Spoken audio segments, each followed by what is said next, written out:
Itu kalau kita naik pesawat, datang pramugari membawakan sapu tangan putih basah berasap karena baru basah uap. Bapak mau? Pak mau katanya, pakai. Ada yang baru pertama kali disangkanya roti dikunyah. Sapu tangan.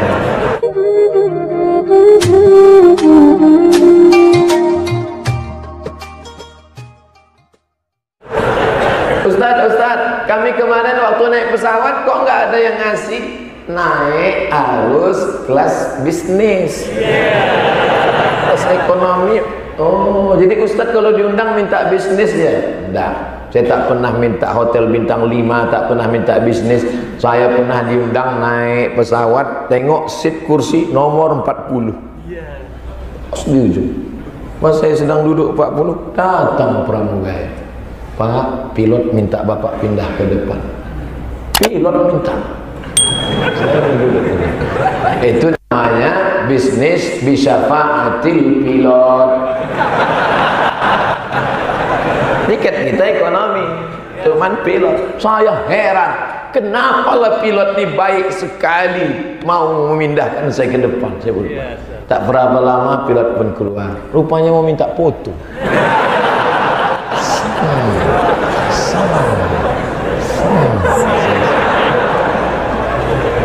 Inti cerita kita, apa yang ingin Ustadz Somad sampaikan? Ternyata orang-orang kaya yang duduk di kelas bisnis itu banyak tak mandi.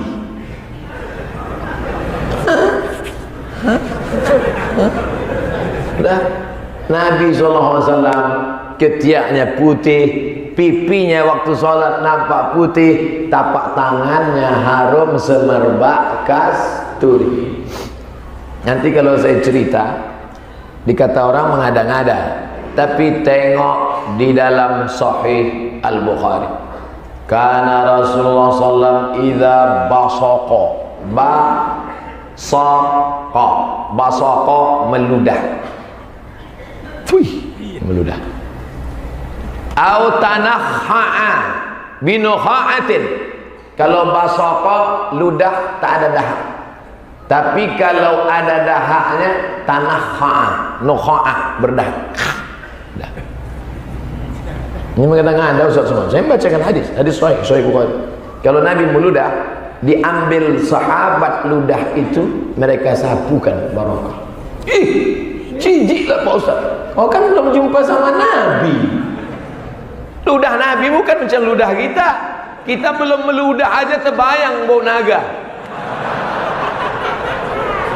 Anas bin Malik mencium keringatnya harum semerbak kasturi. Sahabat mengambil ludahnya, dicolekkannya, dipoleskannya harum semerbak kasturi. Dia Nabi guys. Kau pikir kau tak gosok gigi 3 hari? Ini kemuliaan, keagungan. Makanya kenalkan anak-anak kita, cucu-cucu kita sejarah. Dulu saya bingung kenapa yang diajarkan oleh para habaib, oleh para abu, para abi itu Asy-Syama'il Al-Muhammadiyah, ditulis oleh Imam At-Tirmidzi. Ternyata tak ada gunanya baca Quran, tak ada gunanya baca hadis kalau tidak yang pertama kali ditanamkan cinta kepada Muhammad sallallahu alaihi wasallam. Orang kalau sudah cinta, semuanya diikut, semuanya dicinta, semuanya disayang, luar biasa. Anas bin Malik tak hanya mencium tangannya, Anas Malik mencium tapak tangannya. Buka kitab hadis-hadis sahih. Saya tak mau menyampaikan kalau tidak sahih-sahih. Maaf beribu maaf. Di ujung ini namanya hasyafah. Kulit yang menutup hasyafah itu namanya ulfah. Ustaz cerita tentang apa ini? Senapan angin. Pulfah itu harus dipotong. Karena kalau kulit pulfah tidak dipotong, di dalam itu ada kotor, bau, warnanya putih. Yang belum sunat coba tengok. Nabi SAW itu tidak ada. Keringat sudah kita ceritakan, air liurnya sudah kita ceritakan. Bagaimana? Inna min karamati sesungguhnya di antara kemuliaan Allah terhadap diriku, wulidtu maktunan, aku lahir dalam keadaan kulit kulfah sudah terpotong. Makanya Nabi tak pernah mengalami ada kotor, bersih, dari sejak lahir bersih. Kita kalau tak ikut khitan masal sampai sekarang masih bekapur barang. Jadi kalau dikatakan Nabi itu manusia biasa, betul, dia manusia biasa, tapi dia punya khasais, karakteristik, keistimewaan yang tak kita punya. Inilah yang kita ceritakan ke anak-anak kita, ke cucu kita, ke sahabat kita, supaya dia tahu tentang maqam kedudukan Nabi Muhammad sallallahu alaihi wasallam. Nabi manusia biasa, tapi lahirnya bagaimana hadis tentang Nabi berkhitan ini? Ada ustaz yang berceramah, dia kutip pendapat Imam Ibnu Qayyim Al-Jauziyah, mengatakan hadis-hadis tentang Nabi terlahir berkhitan ini hadisnya dhaif. Tengok pendapat Al-Hakim. Apa kata Imam Al-Hakim? Laqad tawaratil ahaditsu, mutawatir riwayat-riwayat mengatakan anna Rasulullah SAW wulida maktunan, bahwa dia terlahir dalam keadaan terkhitan, berkhitan, sudah putus, sudah bersih. Apa maknanya? Kotoran najis yang bau busuk tak ada, air liurnya harum semerbak, tapak tangannya lebih harum dari semerbak kasturi. Bagaimana dengan darahnya? Darah kita pecah jerawat, cium, bau mayat. Datanglah Abdullah. Abdullah mana? Ada Abdullah bin Abbas, ada Abdullah bin Umar, ada Abdullah bin Amr bin As, ada Abdullah bin Zubair, ada Abdullah bin Mas'ud. Abdullah yang mana? Makanya nanti kalau ada orang meriwayatkan Abdullah, Abdullah bin Az-Zubair bin Al-Awwam, kata Nabi, Abdullah, ta'al, sini Abdullah, Abdullah bin Zubair. Ya. Ihtajaman Nabi, Nabi berbekam. Darah bekam Nabi itu disuruhnya Abdullah buang. Abdullah, ini darah bekam, tolong kau buang ke belakang.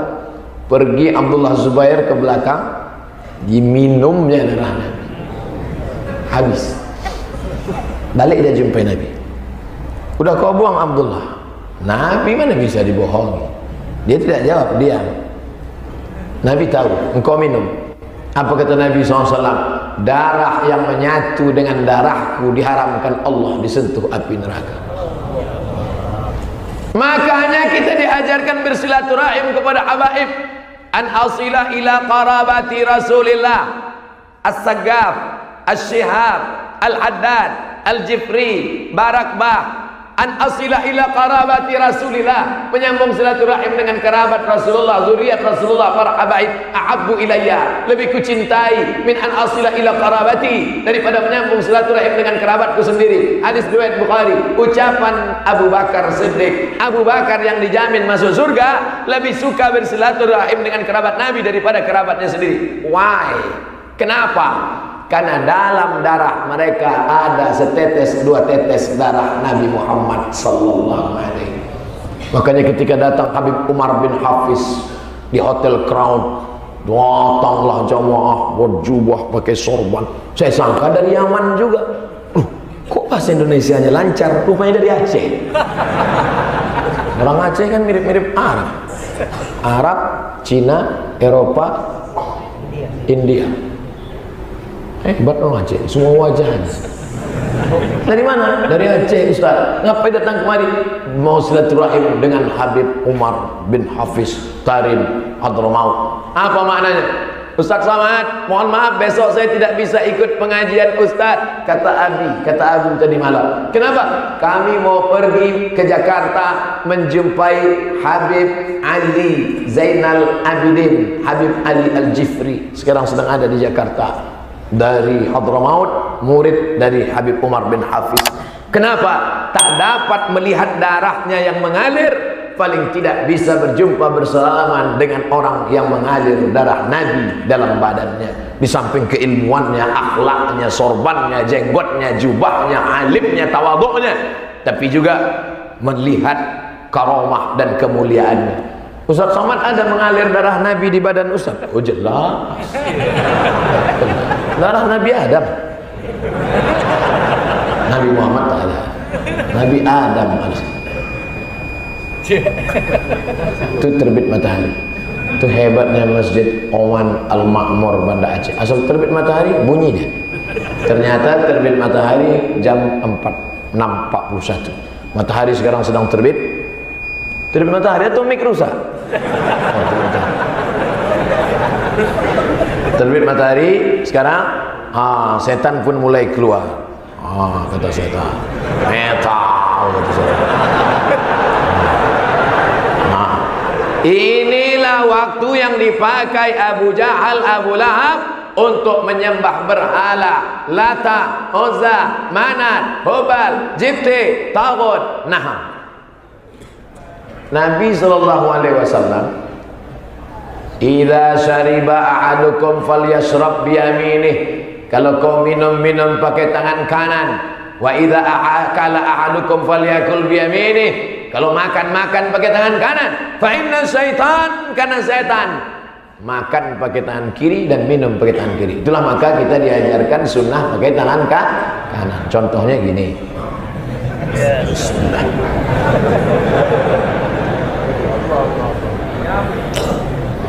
Makan baru yami, minum. Ketika Nabi minum, apa kata Abu Bakar melihat Nabi minum?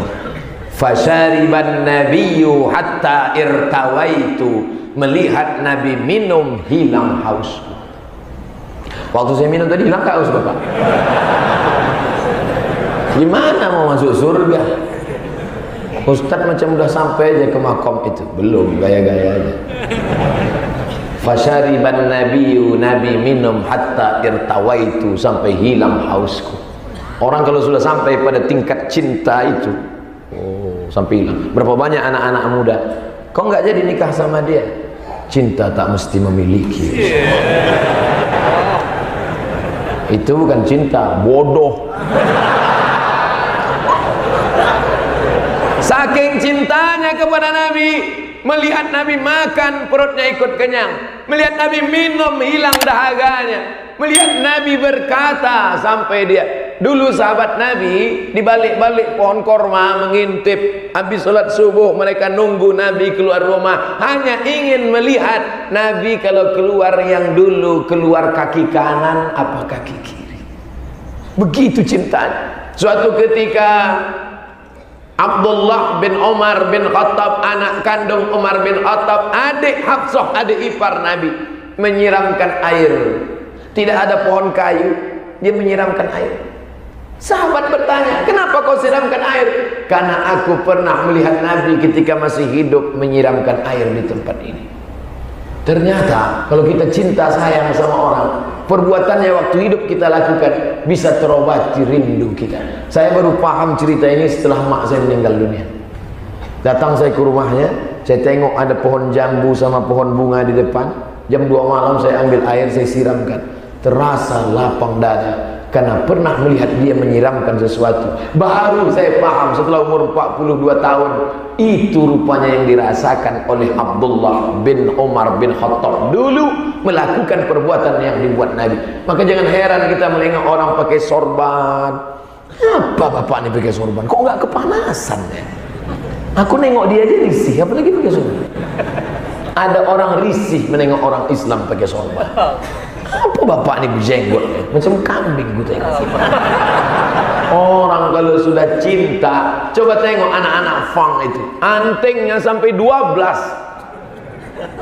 Anting. Bibir pakai anting. Menengok bibir dia pakai anting, bibir kita pula yang gerak-gerak. Kalau ditanya, sakit nggak adik? Sakit nggak? Sakit. Pakai tato-tato tuh sakit nggak? Menjerit-jerit sakit, mahal. Tapi kenapa? Cinta. Sulit memahami cinta bagi orang yang tidak mencintai Nabi Muhammad sallallahu alaihi wasallam. Luruskan shaf, kata imam. Luruskan shaf. Setelah lurus shaf, tengok kanan kiri, langsung ambil dari kantong. Apalah imam nih gosok gigi mau sholat. Dia mengamalkan sunnah. laula an asyqa ala ummati, kalau tidak memberatkan bagi umatku, la amartuhum bisiwak, kusuruh mereka bersiwak, bergosok gigi inda kulli shalah, setiap mau salat gosok gigi. Jangan ejek orang yang mengamalkan sunnah. Kalau sanggup laksanakan, kalau tak sanggup jangan ejek. Sanggup mulai buat kecil-kecil, kalau tak sanggup jangan olok-olok orang. Kenapa? Orang yang paling dekat, aqrabu majlisan, yang paling dekat majlisnya dengan Nabi SAW. Man ahya sunnati, siapa yang menghidupkan sunnahku, kana ma'i fil jannah, maka dia akan bersama denganku dekat majlisnya. Mudah-mudahan kita termasuk orang yang dekat majlisnya dengan Nabi SAW. Gimana mau dekat majlis dengan Nabi? Majlis pengajian subuh aja nggak bisa masuk dah. Oh, Ustaz ngejek kami yang di luar ya. Dah. Ini bukan karena terlambat, ini karena Masjid Oman Al Makmur. Dua kemungkinan, masjidnya terlalu kecil atau orangnya terlalu banyak. Tapi rasanya masjid ini besar, ini luar biasa besar, sampai ke lantai 2. Jangan-jangan di atas masih ada lagi? Ada? Tak ada. Ini memang masyarakat Aceh kalau sudah pengajian melimpah ruah. Mudah-mudahan Aceh ini tetap menjadi baldatun thayyibatun wa rabbun ghafur. Dimuliakan Allah tanah Aceh. Awal pertama Islam datang ke Nusantara di Aceh. Dimuliakan Allah tanah bumi Aceh. Kerajaan Islam pertama di Aceh. Dimuliakan Allah Aceh sampai zaman modern ini. Dengan apa? Masuknya perda syariah, bisa ajaran sunnah masuk ke dalam perda, diperjuangkan oleh anggota-anggota legislatif dari partai-partai yang memperjuangkan syariat Islam bersyariat sampai hari ini. Alhamdulillah, ini kita doakan mudah-mudahan menular ke negeri-negeri yang lain, insyaallah. Amin. Negeri-negeri yang lain kalian tinggal datang saja ke Aceh, studi banding, kalian ambil bahannya, kalian fotokopi, kalian print, copy paste, tapi kalian robahlah kabupaten, provinsi. Jangan sampai nanti pas pembacaan laporan DPR, Kabupaten Aceh Selatan, dari mana kau kopi ini? Saudaraku yang dimuliakan Allah Subhanahu wa taala. Nabi kalau dia bangun tidur waktu masih kecil-kecil, Nabi itu kalau dia bangun tidur, rambutnya seperti sudah tersisir rapi. Saya ada foto saya waktu kecil, disimpan di rumah. Foto saya waktu masih kecil, pipi saya putih pakai bedak. Saya tanya almarhumah mak saya, mak ya, kenapa pipiku ini dibuat putih? Kau kan hitam. Jadi asal sudah kumandikan, kata mak saya almarhumah, asal sudah kumandikan, orang asal jumpa pasti bertanya, anak ibu ini udah mandi ya? Karena kau hitam. Jadi cuma mak, ku ambil bedak, ku campur air, aku tempel-tempelkan. Jadi orang tak bertanya lagi, pasti udah mandi kan udah berbedak. Nabi Muhammad SAW kalau dia bangun tidur seperti sudah mandi. Rambutnya tersisir rapi, bersih, macam orang udah mandi. Sedangkan maaf, kotoran di ujung kemaluannya tak ada, sudah terhitam. Apalagi biji mata, apalagi kotoran, bersih. Darahnya, keringatnya, air liurnya, wajahnya mengkilau cahaya. Makanya Abdullah bin Salam sebelum dengar ceramahnya sudah bersyahadat, asyhadu an la ilaha illallah wa asyhadu anna Muhammad Rasulullah. Orang lain menyambut, tala'al badru alaina. Abdullah bin Salam tak mau menyambut, dia tengok aja dari jauh. Dia tengok aja. Ini Nabi asli apa Nabi kawin? Begitu dia sudah melihat tanda-tanda kenabian, langsung dia datang, saksikanlah Muhammad, asyhadu an la ilaha illallah, asyhadu anna Muhammad Rasulullah. Heran orang, dari mana kau tahu dia Nabi? Sebelum dia bicara baru kulihat tanda-tandanya, aku sudah tahu dia Nabi. Aku lebih yakin dia itu Nabi daripada anak yang di rumah itu anakku. Aku lebih yakin dia Nabi 100% daripada yang di rumah itu anakku. Orang heran, kenapa kau bicara begitu? Dari tanda-tandanya yang kubaca dalam kitab suciku, Taurat dan Injil, aku yakin dia Nabi 100%. Anakku di rumah aku tak yakin, karena boleh jadi istriku berselingkuh.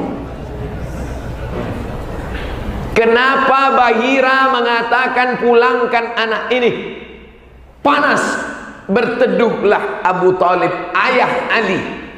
Abu Talib, Ali belum lahir lagi. Jarak Ali dengan Nabi 30 tahun. Waktu itu Nabi masih kecil, Ali belum lahir. Dibawa Abu Talib lah, keponakan yatim yang tak berayah, tak beribu piatu ini berdagang. Sebelum sampai ke negeri Syam, panas, berteduh di atap gereja tua, Dir namanya. Kebetulan yang ada di dalam itu seorang laki-laki tak pernah keluar, beribadah saja. Namanya Bahira. Bahira bata batinnya menyala. Ittaqu firasatal mu'min fa innahu yanzur binurillah. Takutlah kalian pada firasat orang beriman, karena dia memandang dengan cahaya dari Allah. Nurun yang diberikan Allah ke dalam hati orang beriman. Tergerak hati Bahira, mengintip dari celah jendela. Nampaknya Sayyidul Bashar, Sayyidul Kaun, Sayyidina wa Maulana Muhammad sallallahu alaihi wasallam. Bahira bertanya kepada Abu Talib, "Man hadha?" Hai. Biasa kita kalau ketemu sama orang, kita tanya dulu nama orang. "What is your name?" Tapi ini dia tidak tanya nama. Yang dia tanya, "Siapa anak ini?" Abu Talib menjawab spontan, "Ini anak saya." Kita mengatakan keponakan kita, anak kita itu biasa. Ini anak siapa, Pak? Anak saya. Walaupun keponakan kita, tidak bohong. Ini siapa? Anak saya, kata Abu Talib. Apa kata Bahira? Kalau benar firasatku dan kitab yang kubaca, anak ini bukan anakmu, karena bapaknya sudah meninggal dan dia lahir dalam keadaan yatim. Terkejut Abu Talib. Dari mana kau tahu? Karena kulihat ada 3 tanda. Pohon kayu bersimpuh sujud, batu-batu bersimpuh sujud, dan dari tadi ada awan yang selalu menaungi dia. Dan aku khawatir nanti dia dibunuh oleh orang Yahudi. Bawalah dia pulang, karena Yahudi sedang menanti Mesias, juru selamat di akhir zaman. Dan mereka tunggu-tunggu itu ternyata sudah datang, dan mereka benci kepada dia. Kenapa mereka tak suka pada dia? Karena dia dari keturunan Ismail. Yang mereka tunggu-tunggu keturunan dari Ishak. Kita di Aceh tak mempermasalahkan itu, mau Ismail mau Ishak, yang penting kita terima dia. Bahaya kalau orang Aceh minta nabinya mesti orang Aceh juga. Tengku Muhammad. Bahaya orang Batak kalau mau nabinya mesti Batak juga. Muhammad Nasution, Muhammad Siregar. Kita di Nusantara tak pernah mempermasalahkan dia dari jalur Ismail atau Ishak. Semua kita bersyahadat, seluruh pesisir bersyahadat, dari mulai Aceh sampai Sorong, Fak-Fak, Raja Ampat, sampai saya berjumpa Raja Patipi di Fak-Fak. Masih ada. Ke rumahnya saya sampai, saya mau lihat mana itu raja. Al-Quran yang dulu sampai pertama kali ke kampung halaman kalian, dibukanya lah Al-Quran dari kulit kayu, sampulnya dari kulit rusa. Qurannya kulit kayu, sampulnya kulit rusa. Dari mana ini raja? Apa kata dia? Dari Pasai, dari Aceh. Ulama dari Aceh membawa Quran kulit kayu dengan sampul kulit rusa sampai ke Raja Patipi di Fak-Fak, di pesisir Pulau Papua. Allahu Akbar. Saya sampai ke sana naik pesawat 8 jam baru sampai. Bayangkan mereka dulu dipukul ombak, dihempas gelombang. Dakwah menyampaikan apa ini? Menyampaikan sunnah Nabi Muhammad sallallahu alaihi wasallam. Qaulin, ucapan Nabi. Fi'lin, perbuatan Nabi. Takririn, ketetapan Nabi. Sifati khalqiyatin, fisik Nabi. Dari mulai tapak tangan Nabi, ketiak Nabi, pipi Nabi, keringat Nabi, darah Nabi. Wa khuluqiyatin, khuluqiyah, akhlakul karimah, yang tidak lagi dia berpikir spontanitas, langsung saja. Begitu melihat ada seorang perempuan datang, Nabi langsung membuka sorbannya. Dibukanya sorbannya, diletakkannya di atas pasir. Hai perempuan, duduk silakan. Heran orang semua, siapa perempuan ini? Kok baik sekali Nabi ke dia? Ternyata perempuan itu namanya Syaima. Siapa namanya? Syaima. Yang istrinya hamil kasih nama anak Syaima. Masya Allah. Panggilan Syai. Jangan. Syai itu teh manis. Dibentangkan Nabi sorban di atas pasir. Duduklah Saimak. Sahabat bertanya, siapa ini ya Rasulullah? Saimak, saudari perempuan sesusuanku, karena kami dulu sama-sama menyusu pada Halimatus Sa'diyah. Sekarang banyak anak perempuan saudara sesusuannya tak dipedulikannya. Kenapa? Sama-sama menyusu kepada Al-Baqarah, sapi betina. Nah itu saudara sesusuanku. Itu sama-sama tak mau ke masjid kan. Biasanya sifat orang saudara sesusuan sama, kontak aja. Na'udzubillah. Saudara yang dimuliakan Allah Subhanahu wa taala, bagaimana bisa membangun masjid megah mewah? Malam tadi masjid megah mewah, subuh ini masjid besar megah mewah. Ada yang dibangun pribadi, ada yang dibangun kerajaan negara, tapi semua menunjukkan Nabi mengajarkan umat Islam mesti ekonomi mapan dan kaya.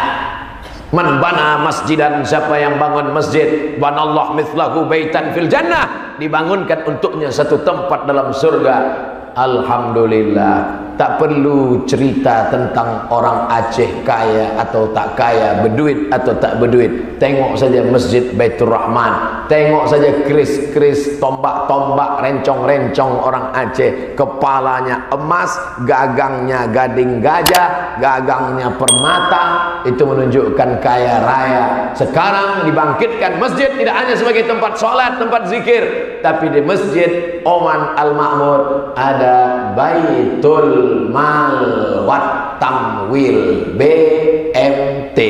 Bait rumah, mal harta. Orang Arab menyebut mal, orang Barat menyebut mall. Tamwil bantuan, investasi, dana cair. Jangan sampai orang Islam terjebak rentenir, makan riba, modal tak ada. Masjid bukan hanya tempat orang menyembah Allahu Akbar, karena Nabi membangun dua tempat beribadah kepada Allah, Baitullah, masjid, tapi ekonomi mesti mapan, Baitul Mal. Ini sekarang perjalanan pincang, datang orang minta modal, Ustaz tolonglah saya mau, anak saya mau sekolah, kasihlah modal saya mau dagang. Banyak-banyak aja zikir, astagfirullah, matilah dia. Orang minta modal dikasih zikir. Kasih dulu modal, baru usaha, baru berzikir. Maka apa yang dilakukan oleh pengurus masjid, Masya Allah, Baitul Mal wat Tamwil, 10.000, 10.000, 10.000, 10.000, 10.000 saja satu orang kali 1.000 orang, berapa itu? 10 juta. Sedikit kali.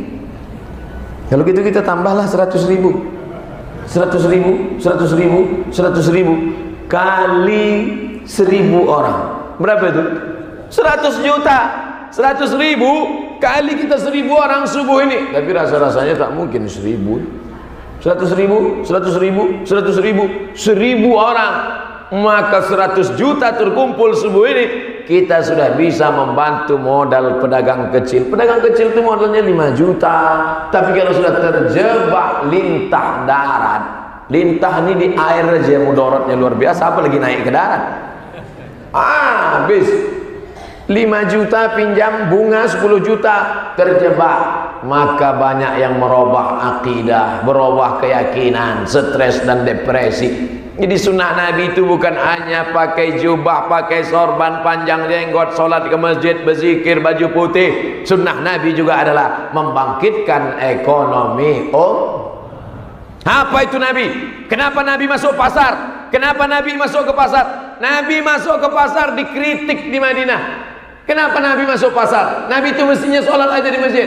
Menunjukkan Nabi kita bukan hanya masalah ibadah. Nabi jadi panglima perang, Nabi naik kuda, Nabi memanah, Nabi pakai tombak. Tapi Nabi tak pernah membunuh orang. Nabi seumur hidup tak pernah membunuh orang. Nabi Muhammad masuk ke pasar, dimasukkannya tangannya ke tempat pedagang-pedagang. Ya sahibat ta'am, hei pedagang, hei orang yang jualan, kenapa ini basah di dalam? Ya Rasulullah, kena hujan tadi malam. Terus kalau aku biarkan ini basah nggak laku, akhirnya ku timbun pakai yang kering di luar, orang beli ku masukkan saja cepat-cepat bungkus. Kata Nabi, man ghasyana falaysa minna, siapa yang menipu kami maka dia bukan golongan umat Muhammad sallallahu alaihi wasallam. Program-program masjid kita support, program ekonomi Baitul Mal wa Tamwil ikut peran serta di dalam, program pendidikan pengajaran. Masjid sudah cantik, bagus, megah, mewah, mahal, mikrofon hebat, kipas angin mati karena kebetulan AC-nya hidup. Saya heran, kipasnya mati kok dingin ya, luar biasa. Dari mana Ustaz tahu AC-nya hidup? Tuh, di depan AC itu kan ada hidup ya. Itu yang bergerak hidup, yang tak bergerak mati. Sudah bagus, kita support program pendidikan, jangan sampai tidak datang. Fikih datang, hadis datang, tafsir datang. Hari Jumat, malam Sabtu hadiri kajian pemikiran Islam disampaikan oleh S1, S2, S3 dari Al-Azhar University, Dr. Amri Fatmi LC MA. Andai saya tinggal di Banda Aceh, demi Allah, andai saya tinggal di sini, saya akan mendengar, saya akan menulis, saya akan mencatat, saya buatkan jadi buku. Andai saya datang kemari, karena keilmuan lemah, titel cuman LC aja di Azhar, tak sampai. Maka udah umur 42 pun masih kuliah juga lagi, belum dapat juga lagi doktor. Oleh sebab itu maka beruntung bertuah Bapak Ibu datang ke pengajian, catat, dengar, sebarkan. Yang tak bisa datang, share ke kawan-kawan. Yang tak bisa datang ke masjid, streaming. Tapi jangan semua streaming, nanti semua ngirim kamera aja, tinggal Ustaz sama kamera aja datang, karena ada barokah ilmu, barokah kebaikan. Tidak hanya dengan Ustaz Amri, dengan Tengku, dengan Abu, dengan Abi datang, karena dengan ilmu lah kita selamat berpegang pada Ahlus Sunnah wal Jamaah. Amin ya Rabbal Alamin. Tadi saya mulai jam 7, jam 6 saya mulai, sekarang sudah jam 7 lewat 2. Tetap di mana-mana 60 menit 600 ml, walaupun air minum subuh ini 300. Terima kasih segala perhatian, mohon maaf segala kesilapan dan kekhilafan. Waffaqanallah lima yuhibbu wa yardah. Ada kertas. Terima kasih atas segala perhatian, mohon maaf segala kesilapan dan kekhilafan. Sudah masuk waktu syuruk, sudah lewat waktu tanduk setan, 12 menit sudah lewat. Silakan salat sunat isyraq 2 rakaat. Jangan lupa subscribe, like and share.